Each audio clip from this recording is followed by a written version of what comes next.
குடல் புற்றுநோய் என்றால் என்ன, குடல் புற்றுநோயின் அறிகுறிகள் மற்றும் அதற்கான சிகிச்சைகள் பற்றி பொதுமக்களிடையே விழிப்புணர்வை ஏற்படுத்துவதற்கான நோக்கத்தில் ஜெம் ஹாஸ்பிட்டலின் குளோட்டல் சர்ஜன் டாக்டர் பினாக் தாஸ் குப்தா பங்கு பெறும் ஒரு சிறப்பு நிகழ்ச்சி.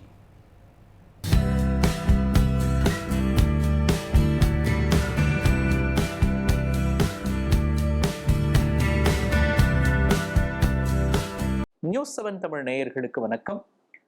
ஜெம் ஹாஸ்பிட்டல் வழங்கும் புற்றுநோயை வெல்வோம் சிறப்பு நிகழ்ச்சிக்கு உங்களை வரவேற்பது நான் மோகன்ராஜ் பழனி. இன்றைய நிகழ்ச்சியில் குடல் புற்றுநோயின் அறிகுறிகள், அதற்கான நவீன மருத்துவ சிகிச்சை முறைகள் குறித்து விளக்குவதற்காக நம்முடைய ஜெம் ஹாஸ்பிட்டலின் head of the department colorectal surgery doctor Pinak Das Gupta இணைந்திருக்கிறார். அவரை வரவேற்று நாம் நிகழ்ச்சிக்குள் செல்லலாம். வணக்கம் டாக்டர். வணக்கம் டாக்டர்.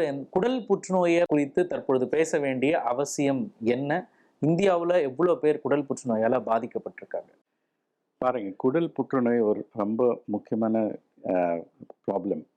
எதனாலனா it is third most commonest problem in the world. Okay. And slowly நம்ம இந்தியாவிலேயும் ப்ரோக்ரெஸிங் அண்ட் ஒரு பெரிய ப்ராப்ளம் இந்தியாவில் பார்த்தீங்கன்னா ஒரு ஏஷியன் கண்ட்ரீஸில் பார்த்தீங்கன்னா இட்ஸ் மோர் காமன்லி அஃபெக்டிங். கொஞ்சம் இது நம்ம நார்மலி நம்ம சொல்லும்போது கேன்சர்னா வயசான ஆளுக்கு வரும். பட் இப்போ இருக்க சுச்சுவேஷன்ஸ்ல குடல் சம்பந்த டியூமர்ஸ் எல்லாம் ஈவன் யங் ஏஜ்ல ஈவன் 20-30 இயர்ஸ்லயும் வரலாம். So that is the reason நம்ம இதை பற்றி அவேர்னஸ் ஸ்ப்ரெட் பண்ணணும். February being a world cancer awareness month, நம்ம it becomes very important that நம்ம இதை பற்றி ஒரு நல்லா அவேர்னஸ் ஸ்ப்ரெட் பண்ணணும். So that slightest of symptoms வரும்போது நம்ம அர்லியா டிடெக்ட் பண்ணலாம். இதனால இட் இஸ் இம்பார்ட்டன்ட்னா ரொம்ப it is third most commonest tumour. Next பார்த்தீங்கன்னா yearly 6,30,000 patients are newly detected of அந்த கொலோரெக்டல் கேன்சர். ஸோ அதனால அவ்வளோ ஃப்ரீக்வெண்ட்டாக. ஸோ இதோட அர்லி சிம்டம்ஸ் என்ன அது தெரிஞ்சிச்சுன்னா நம்ம டிசீஸ் அர்லி பிக்கப் பண்ணலாம். அப்போது நிறைய அட்வான்டேஜஸ் கிடைக்கும். அப்படி இந்த கோலரெக்டல் கேன்சரோட அந்த ஆரம்ப அறிகுறிகள் என்னென்ன டாக்டர்? எல்லா கேன்சருக்கு சில அலார்ம் சிம்டம்ஸ் இருக்கும். எந்த சிம்டம்ஸ் வந்தால் நமக்கு கொஞ்சம் டவுட், சஸ்பிஷன் வரலாம். ஒரு பெரிய ப்ராப்ளம் கேன்சர்னு என்னென்னா எப்போவுமே அர்லி சிம்டம்ஸ் ரொம்ப கம்மியாக இருக்கும். அதனாலே எப்போவுமே பார்த்தீங்கன்னா என்ன ஸ்டேஜ் இல்லை ஸ்டேஜ் 4 ஏதாவது டயக்னோஸ் ஆயிடுச்சு. அப்போது அந்த லேட் ஸ்டேஜில் வரும்போது நிறைய பிரச்சனை, ரிஸ்க் அதிகமாக இருக்கும். அதோட ட்ரீட்மெண்ட் ஆப்ஷன்ஸ் கம்மியாக இருக்கும். அண்ட் அந்த ட்ரீட்மெண்ட் பண்ணால் அப்புறம் எவ்வளோ லைஃப் எக்ஸ்பாண்ட் பண்ண முடியும் அதை சொல்ல முடியாமல். அந்த ஏர்லி ஸ்டேஜில் இருக்க வரக்கூடிய சிம்டம்ஸ் அப்படின்னா என்னென்ன? நம்ம இதெல்லாம் சரியாக கவனிக்காமல் விட்டுறோம் டாக்டர். ஸோ ஒரு காமன் ப்ராப்ளம்னா மோஷனில் ரத்தம். ஸோ நிறைய பேர் மோஷனில் ரத்தம் வந்தானா சரி இது பைல்ஸ் தான் நினச்சிட்டு அதை நெக்லெக்ட் பண்ணுவாங்க. ஸோ அது ஒரு பெரிய சிம்டம்ஸ். அப்படி வந்தானா கண்டிப்பாக ஒரு டாக்டர் போய் பார்த்துட்டு எக்ஸாமின் பண்ணணும். சப்போஸ் சில பேஷண்ட்ஸ்க்கு இப்போ அந்த பவுல் ஹேபிட் மாறிடும். சில நாள் கான்ஸ்டிபேஷன் ஆகும், மலச்சிக்கல் வரும், சில நாள் டயரியா வரும். ஸோ அந்த ஆல்டரேஷன் ஆஃப் பவுல் ஹேபிட் அது ஒரு இம்பார்ட்டன்ட் சிம்டம்ஸ். வயிற்றில் கிராம்ப்ஸ் வரும், சில டைம்ஸ் சளி வரும், மோஷன் சேர்த்து சளி மிக்ஸ் ஆகி வரும்.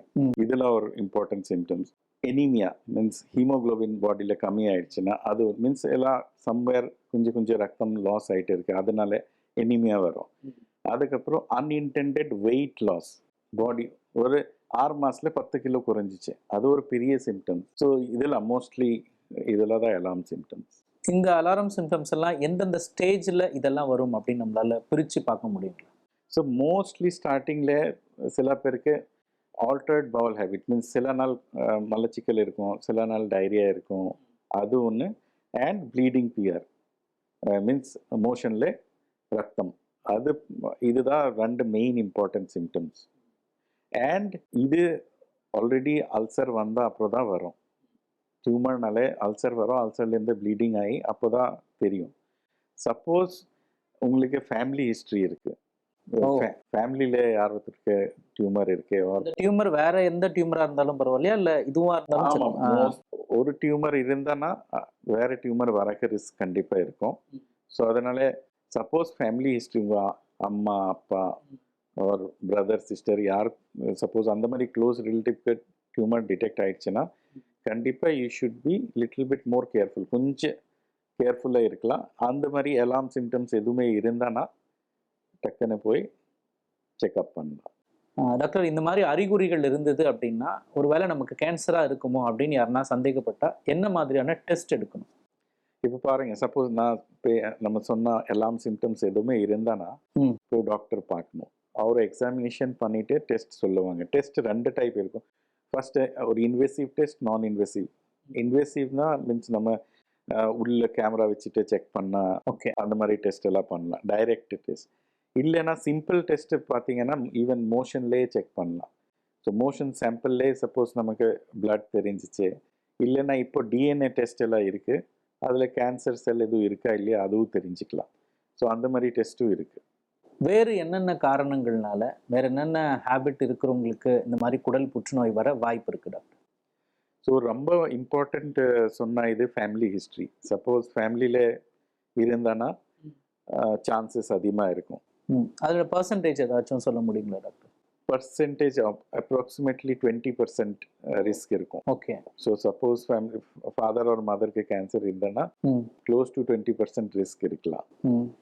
இப்போ இந்த மாதிரி ஏற்கனவே அப்பா அம்மாங்களுக்கோ இல்லை ரத்த பந்தம் இருக்கிறவங்களுக்கோ இந்த குடல் சார்ந்த புற்றுநோய் இருந்தது அப்படின்னா நாம செக் பண்ணிக்கணும்னா எந்த வயசுல இருந்து நம்ம செக் பண்ணிக்கலாம், எப்போதுல இருந்து நம்ம செக் பண்ணிக்கலாம்? ஸோ சப்போஸ் ஃபாதருக்கு 50 இயர்ஸ் ஏஜில் வந்தாச்சுன்னா 10 இயர்ஸ் முன்னாடியே ஸ்டார்ட் பண்ணணும். ஸோ உங்களுக்கு 40 இயர்ஸ்லேயே ஃபர்ஸ்ட் ஸ்க்ரீனிங் டெஸ்ட் பண்ணணும். அது so 10 years before the diagnosis of first cancer. Okay. நம்ம உடல்ல வேற ஏதாச்சும் ஒரு பிரச்சனை, குடல் இல்லாம வேற உறுப்புல ஏதாச்சும் ஒன்று பிரச்சனை இருந்தது அப்படின்னா அது வந்து குடல் புற்றுநோயா மாறத்துக்கு வாய்ப்பு இருக்கா டாக்டர்? வேற மீன்ஸ் இன்ஃப்ளமேட்டரி பவுல் டிசீஸ் கூடல தான் வரும் அது. அண்ட் சில டைம் ரிலேட்டட் கேன்சர்ஸ் இருக்குல்ல, means hereditary cancer syndrome. So இது ஜெனட்டிக் ஃபேக்டர்ஸ், ஜெனட்டிக்னாலே வரல. டாக்டர், இப்போ மரபு சார்ந்து நம்ம அப்பா அம்மாட்ட இருந்து நம்ம கிட்ட அந்த 20% கேன்சர் வரும் அப்படின்னாலும் அதை தவிர்க்க முடியாது, அதுல இருந்து நம்ம இவ்வளோ ஜாக்கிரதையா இருக்கணும் அப்படிங்கிறத சொன்னீங்க. அதை தாண்டி நாமளே கேன்சர் உருவாகிறதுக்கு காரணமா என்னென்ன பழக்கங்களை கடைபிடிச்சிட்டு வரோம், இதெல்லாம் தவிர்க்கணும் டாக்டர்? ஸோ நான் சொன்ன மாதிரி ஃபேமிலியல் ரிஸ்க் சின்னதா, அதிகமாக ரிஸ்க்னா என்வாரன்மெண்டல். நம்ம பர்சனல் லைஃப் ஸ்டைல் எப்படி இருக்கு, என்ன சாப்பிட்டு இருக்கேன் எப்படி, அதெல்லாம் ரொம்ப இம்பார்ட்டன்ட். ஸோ பார்த்தீங்கன்னா எது சாப்பிட்டா கேன்சர் ரிஸ்க் அதிகமாக இருக்கு கேட்டானா, சப்போஸ் நம்ம இந்த processed food, refrigerated food, red meat அதெல்லாம், அதுக்கப்புறம் சப்போஸ் ஆப்வியஸ்லி ஆல்கோஹால், ஸ்மோக்கிங், நம்ம நார்மல் சிடென்டரி லைஃப் ஸ்டைல் எதுவுமே ரொம்ப ரெஸ்டிங் லைஃப் ஸ்டைல், எக்ஸசைஸ் இல்லை, வெயிட் ரொம்ப அதிகமாக இருக்குது. ஸோ இதெல்லாம் தான் ரிஸ்க் ஃபேக்டர்ஸ். ஸோ நம்ம இதெல்லாம் பார்க்கணும். ஸோ டயட் ஃப்ரெஷ், மெயின்லி டயட்டில் பார்த்தீங்கன்னா fresh fruits, vegetables, fibre rich diet, at least ஒரு 2 to 3 liters ஆஃப் லிக்விட்ஸ், நீர் ஆகாரம் சாப்பிடணும். ஸ்மோக்கிங், ட்ரிங்கிங் அதெல்லாம் அவாய்ட் பண்ணணும். And all processed food, refrigerated food, old food அதெல்லாம் அவாய்ட் பண்ணணும். ஓகே. மருத்துவத்தில் நிறைய தொழில்நுட்பம் வளர்ந்துருக்கு. குறிப்பாக இந்த கோலரெக்டல் கேன்சருக்கு ட்ரீட்மெண்ட் கொடுப்பதற்காக என்ன மாதிரியான நவீன சிகிச்சை முறைகள் எல்லாம் இருக்குது? ஜெம் ஹாஸ்பிட்டலில் என்னென்ன சிகிச்சை முறைகள் எல்லாம் இருக்குது டாக்டர்? ஸோ பாருங்கன்னா பேசிக்கலி எல்லா கேன்சர் ட்ரீட்மெண்ட்க்கு ஃபஸ்ட்டு நம்ம செக் பண்ண அப்புறம் வெதர் சர்ஜரி பாசிபிளா இல்லையா அது பார்க்கணும்.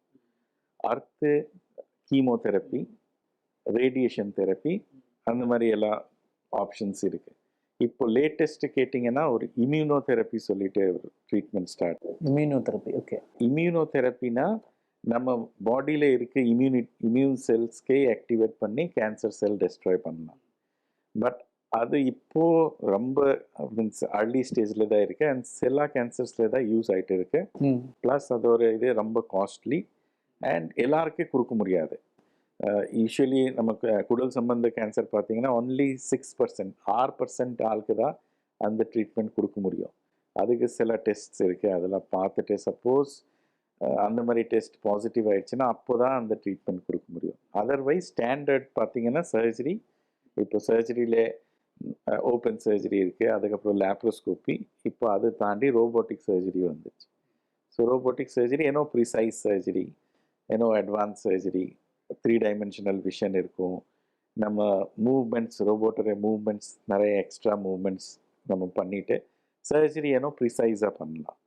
அதுக்கப்புறம் சப்போஸ் டிசீஸ் கொஞ்சம் ஸ்ப்ரெட் ஆயிடுச்சுன்னா அந்த மாதிரி பேஷண்ட்ஸ்க்கு கீமோதெரப்பி போடணும்.